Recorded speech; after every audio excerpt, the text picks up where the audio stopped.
Salut, ici Joanne Yangting. Dans cette vidéo, je vais vous expliquer clairement quelles sont vos priorités en tant qu'entrepreneur. C'est-à-dire que si à l'heure actuelle votre business stagne, peu importe le moment où vous êtes, même avant de créer, ou vous êtes déjà en démarrage, vous avez déjà une activité avec des clients, et que ça stagne et que vous ne savez pas quelle est l'étape suivante, soyez attentifs. Je vais vous donner aussi l'accès à un document, vous allez voir comment avoir ce document, qui vous résume et qui vous montre précisément, justement, à chaque étape de votre business, quelle priorité et quelle action vous devez faire de façon très précise pour passer au niveau suivant et vraiment progresser.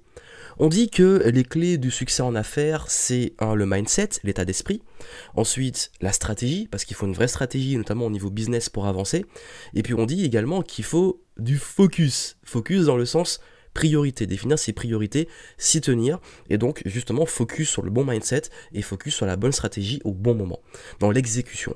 Seulement, personne ne vous a donné concrètement sur quoi il faut focus, sur quel mindset il faut mettre en place à chaque étape. Et du coup, qu'est-ce qui se passe? C'est qu'à différents niveaux, je vois qu'il y a beaucoup de personnes qui sont encore confus, qui sont éparpillées dans plein de trucs, qui ont du mal à savoir maintenant je fais quoi, ou il y a plein de trucs, la technique, les webinars, le contenu, les tunnels de vente, telle stratégie, Facebook, les réseaux sociaux, etc. Et vous êtes dans une masse d'informations sans savoir réellement quelle stratégie adopter maintenant. Et puis même dans beaucoup de formations, vous avez plein d'informations, mais quoi faire concrètement, sur quoi focaliser pour avancer, pour passer à la prochaine étape. On va revenir sur les bases, je vais vous montrer step by step, à tous les niveaux, ou selon où vous en êtes, qu'est-ce que vous allez devoir faire. Soyez très attentifs, je crois que c'est l'une des vidéos les plus importantes que je fais, en tout cas pour les entrepreneurs. Ça aurait pu être carrément une formation, mais je me suis dit, c'est d'utilité publique pour vous canaliser et vous rester focus pour que vous puissiez vraiment avancer. Alors l'idée bien entendu c'est que quand votre business stagne, c'est pas un problème directement forcément marketing, c'est pas forcément un problème de compétences, de talent, même de manque d'argent ou de temps. Comme je l'ai dit, c'est vraiment très souvent dans la plupart des cas, un problème de gestion des priorités. De priorité dans la gestion de vos ressources. Ces ressources dont j'ai déjà parlé, qui sont le temps, donc le temps que vous allez consacrer à mettre en place des actions qui sont si précieuses pour avancer. Également l'argent, comment investir son argent intelligemment, sur quoi investir l'argent et comment l'utiliser pour que ça soit rentable. Et puis votre énergie dans l'attention que vous avez, donc le temps d'attention que vous avez, et aussi l'énergie, la volonté, la motivation que vous avez chaque jour pour que les actions que vous allez mettre en place rapportent des résultats. Parce que la pire erreur du monde, c'est passer des journées hyper occupées, ou alors d'avoir plein d'idées, d'avoir plein de trucs, et de toujours pas avancer, de pas avoir de résultats.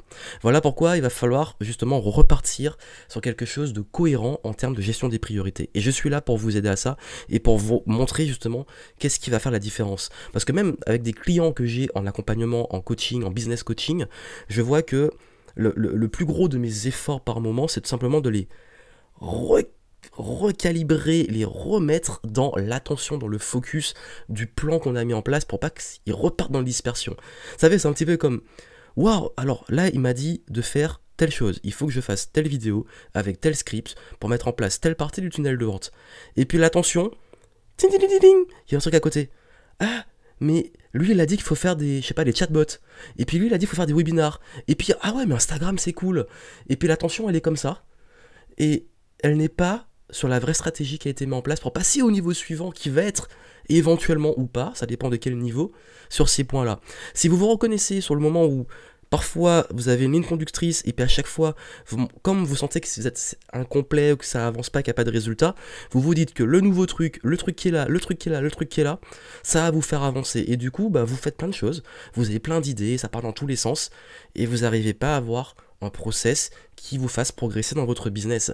Et je sais en fait, c'est ça, en fait, c'est que tant que vous n'allez pas avoir une cohérence dans vos actions, dans la durée, donc en mettant en place le bon mindset, les bonnes stratégies, le bon focus temporel, étape par étape, ça n'avancera jamais. Et je veux votre attention ici parce qu'on va passer sur l'écran, je vous ai fait un petit keynote avec des mots très simples, hyper épurés, on va aller droit au but. Je vais vous montrer ce que vous devez mettre en place. Et vous allez pouvoir télécharger.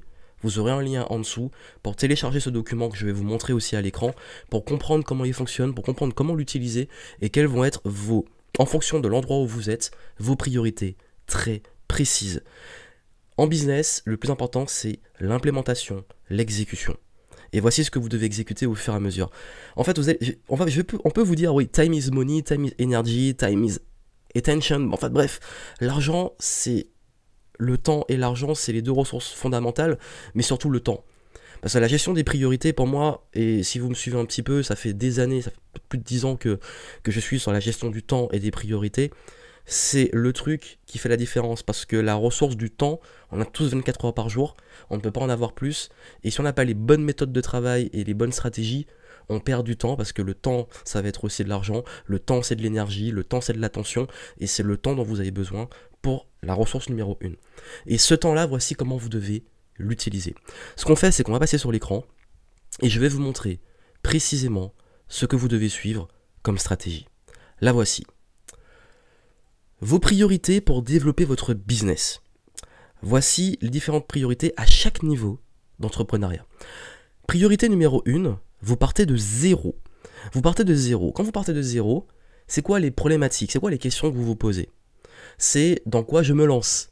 Je veux lancer ma boîte, dans quoi je me lance concrètement? Comment trouver une idée de business? Également, quand vous sentez que vous avez besoin de changement, changer de travail, j'en ai marre, je veux sortir du salariat, bref. C'est le désir de changement et le questionnement, dans quoi se lancer? À cette étape-là, vous êtes ce qu'on appelle un chercheur. Vous recherchez l'opportunité. Quand on recherche l'opportunité, vos priorités, c'est quoi? 1. Déterminer vos talents et compétences. Vous devez déterminer précisément quels sont vos talents et compétences, dans quoi vous êtes bon, votre expertise. Et bien entendu, à qui va profiter cette expertise. Déterminer qui vous voulez servir. Parce qu'à ce moment-là, en fait, l'idée, c'est de savoir qui vous allez cibler, donc dans quoi vous êtes bon, et comment vous allez apporter de la valeur à un groupe de personnes. Et là, on va tester le potentiel économique. C'est-à-dire savoir si c'est possible que ça soit rentable. On lance un business pour que ça soit rentable pour vous, que vous puissiez en vivre, et que l'entreprise se développe. Donc, quand on est chercheur, il faut justement faire un bilan sur soi, faire un bilan sur les personnes qu'on veut aider, qu'est-ce qu'on peut apporter, et est-ce que ce qu'on peut apporter, il y a un potentiel économique, la cible qu'on va toucher, et ce qu'on appelle bankable, on peut en gagner de l'argent. C'est la toute première étape, c'est juste vos priorités, numéro 1. Tant que vous n'avez pas quelque chose qui a un potentiel économique, où vous pouvez aider un groupe de personnes, vous n'avez pas défini ça, on ne passe pas à la suite. Et c'est validé à partir du moment que c'est potentiellement rentable. Seulement, ce sont juste des prédictions. Il va falloir tester. Et là, on va démarrer. Deuxième étape, vous démarrez. Donc quand on démarre, c'est comment valider mon idée. C'est comment mon idée, là, je vérifie qu'elle est rentable. Et ça va être avec qui travailler et comment. Donc en gros, c'est définir votre cible, l'affiner. C'est souvent la question qu'on se pose quand on est déjà lancé, qu'on a une idée. Est-ce que je travaille avec tel type de client, tel type de client? Et surtout, vérifier que ce sont aussi les bons clients. C'est les personnes qui sont prêtes à investir pour ça. Donc est-ce que ça va être rentable? Et surtout, ça c'est un petit truc aussi qu'on a à cette phase-là, c'est quel est mon problème? C'est-à-dire, on se dit oui, mais je suis dispersé, j'ai plein d'idées, mais c'est quoi mon problème? Parce que vous allez aussi commencer à avoir des résistances de l'environnement. Parce que je travaille aussi sur le mindset. Et vous allez vous dire, mais pourquoi je suis différent? Pourquoi moi je me lance dans ça? Parce que c'est la phase où on commence à avoir des doutes. La phase de chercheur, on peut se poser cette question-là, mais surtout quand on démarre, qu'on commence à avoir des décalages avec l'autre monde, comme j'ai envie de dire. Donc du coup, c'est normal. Mais c'est les questionnements qu'on se pose, ce sont les symptômes. À cette phase-là, vous êtes un apprenti. Mais pas apprenti dans le sens débutant, jeune padawan ou autre, quelque part oui, mais surtout apprenti parce que vous devez apprendre de votre cible, de vous et de votre marché. Et là, en fait, vous allez devoir affiner votre cible, affiner votre positionnement. Donc, affiner votre avatar client, affiner comment vous allez vous positionner sur le marché. C'est-à-dire qu'il y a un marché, il y a des concurrents, il y a tout, où vous vous mettez. C'est ça, en fait, l'idée. Et créer de la conversation. C'est ce qu'on appelle l'étude de marché. Vous devez savoir si c'est vraiment rentable et si c'est possible de créer un business autour de ça en allant chercher vos premiers clients sur le terrain. Et en gros, l'idée, c'est de monétiser la valeur. Vous commencez à avoir vos tout premiers clients, et même si c'est du one-to-one, c'est du coaching, ou c'est de l'expertise directe, parce que beaucoup partent déjà sur du truc du web et tout, ça marche pas comme ça. Vous devez déjà créer de la conversation et avoir la conversation avec même vos premiers clients, même si ce sont des gens qui ne paient pas, parfois il faut le faire, ça dépend des stratégies, il y a plein de cas différents, mais là on reste assez généraliste, mais l'idée c'est que vous devez avoir cette conversation pour valider avec qui vous bossez, comment vous êtes sur le marché et monétiser votre valeur. Ça, c'est validé quand vous avez des premiers clients qui ont payé. Vos tout premiers clients. Là, c'est bon, vous avez un vrai potentiel. On passe à la prochaine étape qui est vous lancer le business. Là, vraiment, comment je formate mon offre? C'est-à-dire que là, c'est qu'à ce moment-là que, quand vous avez testé, vous avez travaillé, vous avez peut-être eu des approches un peu différentes selon les clients. Maintenant, il va falloir définir vraiment une offre. De préférence, une offre scalable, donc une offre qui peut être vendue à plus grande échelle, mais c'est pas obligatoire. Ça dépend vraiment, comme je l'ai dit, du en ligne ou du hors ligne. L'essentiel, c'est que vous ayez une offre clairement définie avec un prix défini. Et là, comment je vais toucher plus de prospects, comment je vais être plus visible pour aller toucher des prospects, et comment je vais le transformer en client, comment je vais vendre. Là, c'est la problématique, comment je vends à ces prospects. C'est-à-dire que, ok, quelle offre je peux proposer, à quel prix, à qui, et comment je vais vendre. Donc là, on lance le business, là, vous devenez un créateur. Vous devenez un créateur d'entreprise. Comment on fait ça? On crée une offre claire et précise, claire pour vous et pour vos clients. Là, votre offre, elle est définie, votre prix, il est défini. Ce qu'on appelle une offre, c'est quelque chose que vous vendez, un produit ou service, à un tarif. C'est défini, c'est clair, c'est noir sur blanc sur papier ou sur une page de vente. Et là, on va générer ce qu'on appelle des leads, on va trouver des prospects, on va aller contacter des personnes qui peuvent être sensiblement intéressées par cette offre. Puis là, on va vendre tout simplement l'offre à ces prospects, on va les convertir en clients. Et donc, on va aussi optimiser ce que j'appelle les conversions et le flow de vente. Là, c'est plus dans l'idée de s'habituer à vendre. Et comment on valide phase de créateur? C'est qu'on commence à avoir un fichier client. On commence à avoir des clients, on a une offre, on a des prospects qui deviennent clients, et là, le business model est validé. Ça veut dire que votre business est validé, il est rentable, vous avez quelque chose qui se vend. Vous avez quelque chose qui se vend, vous avez vendu cette même offre à plusieurs personnes, c'est rentable, c'est bon. Et c'est seulement là, une fois que c'est rentable, qu'on peut passer à la suite. Parce que l'erreur que beaucoup font, c'est qu'ils veulent passer à la suite avant d'avoir un truc qui convertit. Donc du coup, ils créent une passoire, ils vont faire plein d'efforts pour être plus visibles, beau truc, alors que ça, l'offre n'est pas intéressante, c'est pas une offre irrésistible, c'est pas le bon marché ou la bonne cible, il y a encore des problèmes, et vous allez investir plus dans un truc qui est cassé, qui est une passoire. Donc attention, c'est que quand c'est validé à cette étape-là, que là on peut se dire, maintenant comment je fais plus de ventes? Et les symptômes, les questionnements, c'est comment être plus visible. Comment je fais pour toucher plus de monde? J'ai déjà des clients, mais comment je vais toucher plus de clients? Comment je vais vendre à plus grande échelle? Comment je crée aussi des process de vente, peut-être des tunnels de vente? Comment je peux aussi automatiser? Parce que maintenant je commence à avoir beaucoup de clients, je vends aussi beaucoup mon temps, ou ça me prend beaucoup de temps. Comment je peux me dégager un peu de temps? Donc voilà, c'est des questionnements qu'on a à ce moment-là. À ce moment-là, on devient ce que j'appelle moi un connecteur. Un connecteur, ça veut dire quoi? Ce mot-là est à la fois général et un peu bizarre. Un connecteur, c'est que vous devez savoir connecter les choses entre elles pour créer ce qu'on appelle des process. Et vous devez aussi vous connecter au marché pour pouvoir justement commencer à communiquer. Ça veut dire quoi? C'est que là, vous allez commencer à créer enfin des tunnels de vente. Des tunnels qui amènent sur votre offre. Mais là, des vrais tunnels de vente qui vont être alimentés avec du contenu. Vous pouvez créer du contenu, créer des vidéos, commencer à avoir un compte Instagram, une page Facebook, etc. pour alimenter et commencer à être visible. Mais au moins, vous faites ça vers une offre qui convertit. Et puis surtout, vous optimisez les tunnels de vente, les conversions, la rentabilité, etc. Ici, en fait, vraiment, vous pouvez commencer à avoir quelque chose de vraiment rentable et ce qu'on appelle un processus, créer des process qui font que vous touchez des gens par différents moyens.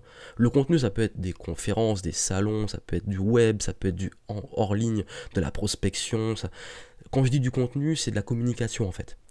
Quel que soit le format, vous communiquez et vous amenez les gens vers des tunnels de vente. Et j'avais déjà fait une vidéo où j'explique que les tunnels de vente, c'est pas juste un truc forcément ce qu'on appelle un funnel en ligne. Ça peut très bien être un processus par lequel un prospect rentre pour devenir client. Prospection, formulaire, page de capture, bref, il y a plein de façons de le faire, mais l'idée, c'est que vous avez créé un processus qui transforme des inconnus en prospects et des prospects en clients. Voilà.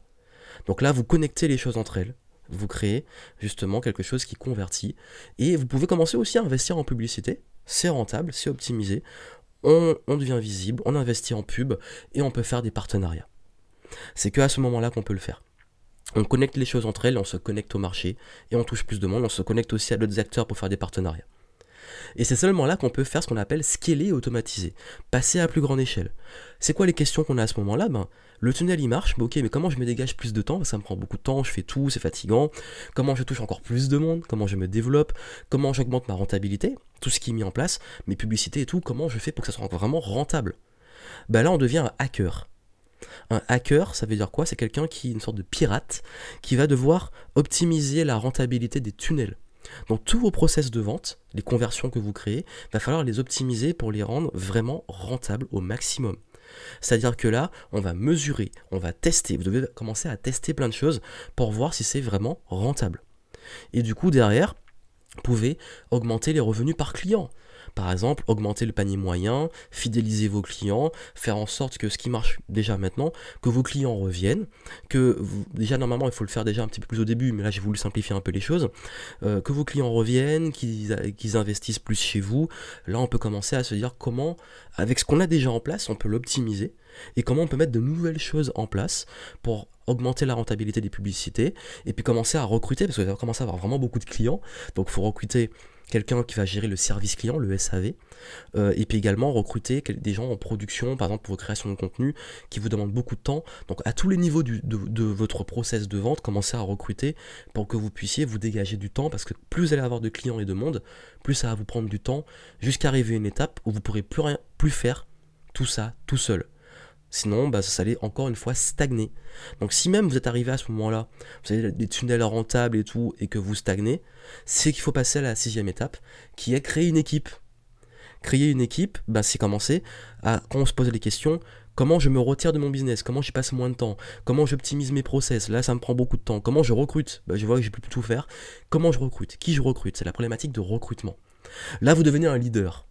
Vous devenez un leader parce que vous devez mettre à place tous les process dans l'entreprise. Vous devez mettre à plat tout ce qui se passe dans l'entreprise. Tout doit être à plat pour pouvoir déterminer votre place dans ce process, votre valeur ajoutée. Donc déterminer où vous voulez vous mettre dans ce process, et généralement il faut se mettre au-dessus, sans que ça soit dépendant de vous. Et puis surtout, comment déléguer, commencer à recruter à chaque niveau de ce process. Là, en fait, vous devenez un leader, vous créez une équipe et vous devez former et optimiser aussi. Vous devez former votre équipe, vous devez les mettre au point. Et à ce moment-là, en fait, c'est le moment vraiment de recrutement et de développement pour que ça commence à tourner sans vous. Et à cette phase-là, quand vous êtes le leader de votre boîte, vous avez votre équipe, il faut bien entendu créer de l'autonomie et du leadership, mais à plusieurs niveaux. Ça veut dire que là, l'idée c'est que vous commencez à vous dire, bon, là ça marche, ça tourne, mais j'ai envie de lancer des nouveaux projets, j'ai envie de créer de nouvelles gammes, de faire d'autres choses, de créer de l'autonomie, ou alors j'ai carrément envie de créer un autre business. Je fais quoi là? Là vous devenez un entrepreneur. Là vous êtes vraiment un entrepreneur. C'est-à-dire que vous transformez les membres de votre équipe en leaders, ils sont autonomes, c'est-à-dire que ce sont eux maintenant les leaders. C'est-à-dire que vous n'êtes pas au cœur de la prise de décision, ils peuvent prendre les décisions tout seuls. Vous mettez en place des process de prise de décision et de création. Eux-mêmes sont le process créatif. C'est-à-dire que ça doit pouvoir tourner sans vous. Et je fais ce que j'appelle scaler le management et le leadership. Ça veut dire que vous faites ça passer à un autre niveau qui fait que vraiment, vous vous retrouvez à focaliser que sur le VIP, le premium, enfin le haut de l'échelle, et vous tapez dans le plus haut de l'échelle et vous vous occupez de tout ce qui est vraiment extrêmement important dans l'entreprise, dans le sens les plus gros clients, où vous êtes vraiment le leader, vous êtes le big boss au-dessus. Quand je dis au-dessus, c'est pas au-dessus des autres, mais c'est le big boss, c'est en tout cas dans la vision par exemple de la valeur, vous êtes là, au top de la pyramide. Ce qui veut dire que là, vous devenez quelqu'un qui peut scaler le leadership sur le marché. Votre rôle en tant qu'entrepreneur, c'est d'aller conquérir, c'est en conquérant du marché. Donc l'exemple, c'est par exemple le coach qui a créé ses process de coaching, qui a ses équipes, qui a même formé d'autres coachs, et qui maintenant se focalise sur les très très très gros clients qui veulent bosser directement avec lui, ou alors qui se dit, maintenant moi je m'occupe de créer de nouveaux centres, de nouvelles écoles, de nouveaux projets. Et là, à ce niveau-là, une fois qu'on a atteint ce niveau, que le business, en fait à ce niveau-là, le business doit tourner sans vous. C'est-à-dire que vous avez un business qui tourne, qui est là. Mais même si vous partez 15 jours, un mois, plus de temps sans être là, le business continue à tourner et à se développer. Et à ce moment-là, en fait, après, il y a d'autres étapes. Vous pouvez devenir investisseur, investir dans d'autres business ou d'autres choses, contributeur, reverser, créer une association ou autre, monter un empire, créer ce qu'on appelle la legacy, c'est l'héritage.